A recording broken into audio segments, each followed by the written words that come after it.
हे भगवान, कितनी खतरनाक आवाज आ रही है। ऐसा लग रहा है जैसे शैतान गुर्रा रहा हो, लेकिन ये भयानक आवाज आ कहां से रही है? उस आदमी ने उस आवाज को महसूस किया और वो आंगन में बंधी हुई भूतिया गायों को झांक कर देखने लगा। उनकी आंखें लाल थीं और अंधेरे में वो दोनों गाय बहुत भयानक लग रही थीं। हे भगवान, ये नरेश जी के घर में कौन सी बला आ गई है?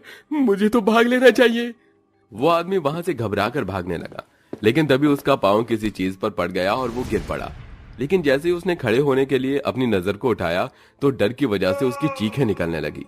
उसके सामने दो भूतिया गाय गोमती और जमुना खड़ी हुई थी।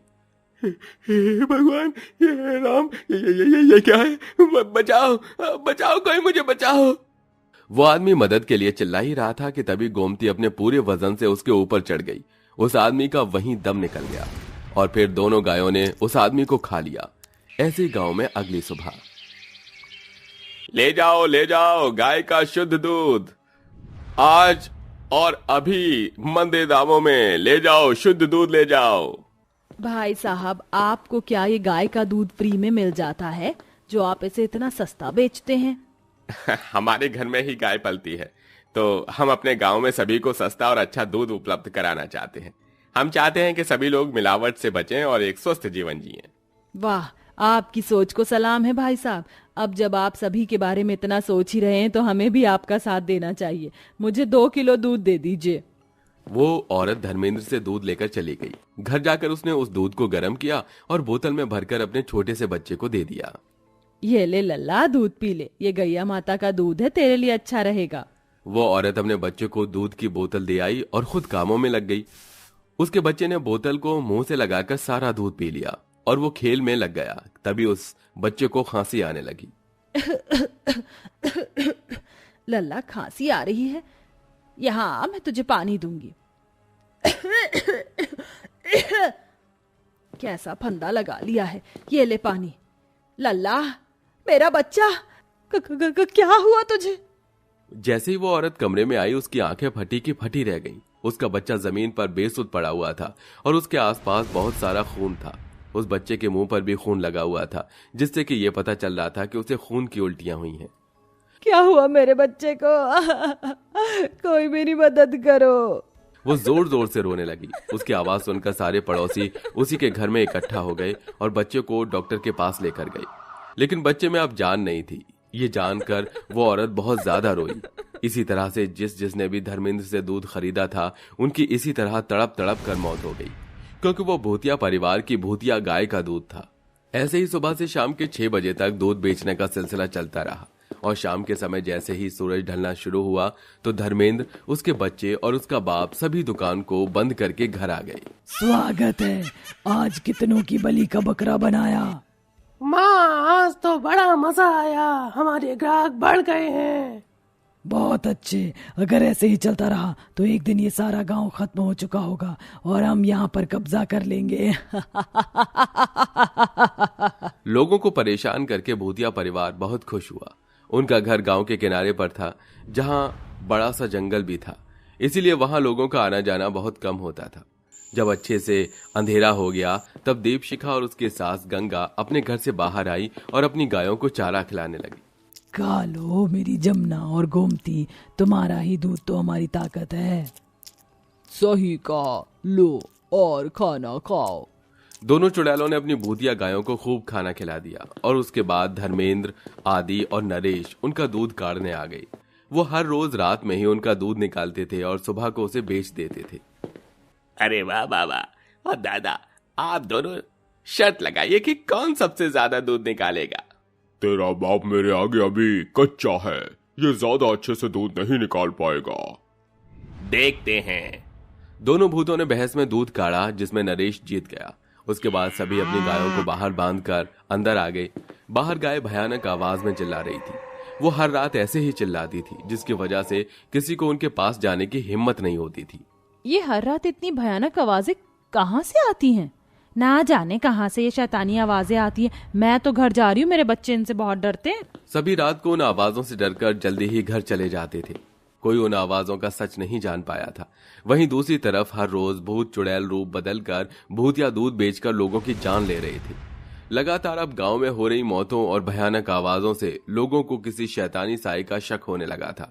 इसीलिए वो एक दिन अपने गांव के मुखिया के पास गए। मैं तुम्हारी बात को समझता हूं, चलो मैं समस्या का कोई समाधान करूंगा। गांव के मुखिया ने काफी सोचा और फिर वो गांव के बड़े आदमियों के साथ एक बाबा के पास चला गया।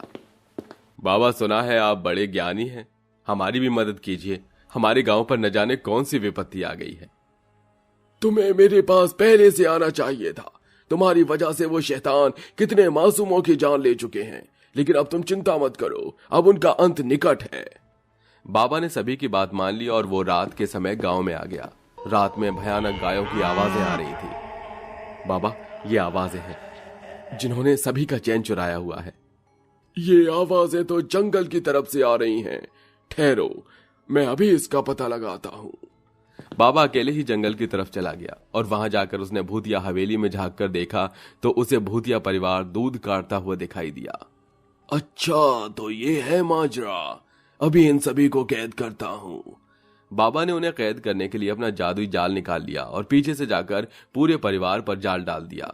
उस वक्त बस वहां गोमती गाय ही थी। जमुना वहां नहीं थी। पूरे भूतिया परिवार के साथ गोमती भी उसमें फंस गई। किसने किया ये? ए बाबा, छोड़ दे हमें, वरना अच्छा नहीं होगा। आ ही गई तुम मेरी पकड़ में। अब देखो तुम्हारे साथ क्या होगा। बाबा हंसने और खुश होने लगा। तभी पीछे से उसके ऊपर जमुना ने आकर अपने पैने सींगों से वार कर दिया। वो सींग बाबा का पेट फाड़कर आर पार हो गए और वो बाबा वहीं मर गया।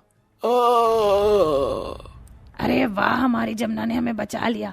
जमुना, अब हमारे ऊपर से इस जाल को भी हटा दे। मालिक की बात सुनकर उनकी राज दुलारी जमुना ने उस जाल में से उन सभी को आजाद कर दिया। बड़ा आया हमें खत्म करने वाला। इस दुनिया की कोई ऐसी ताकत नहीं जो हमें खत्म कर पाए।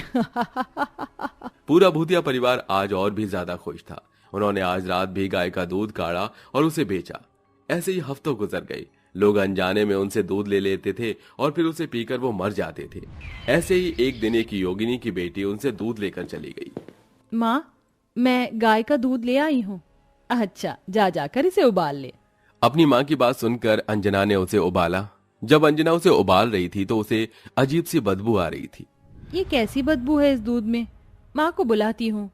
अंजना ने अपनी माँ को बुलाया। उसकी माँ देखते ही समझ गई कि वो दूध पीने लायक नहीं है और उस दूध में ही उन भूतों चुड़ैलों का उसे अक्स दिख गया।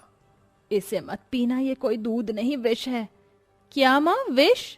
योगिनी ने अपनी बेटी को सारी बात बताई। सब कुछ जानकर उन दोनों माँ बेटी ने गांव से उन भूत चुड़ैलों को खत्म करने की ठान ली। माँ, इन भूतों चुड़ैलों ने कितने मासूमों की जान ले ली होंगी ना, लेकिन अब हम ऐसा नहीं होने देंगे। दोनों माँ बेटी अच्छी थी। उन्होंने लोगों की मदद करने का मन बना लिया। फिर जब रात हुई तो वो भूतों चुड़ैलों के बसेरे पर पहुंच गई। पूरा परिवार बाहर ही था। माँ, अब मौका अच्छा है, मैं अंदर जा रही हूँ।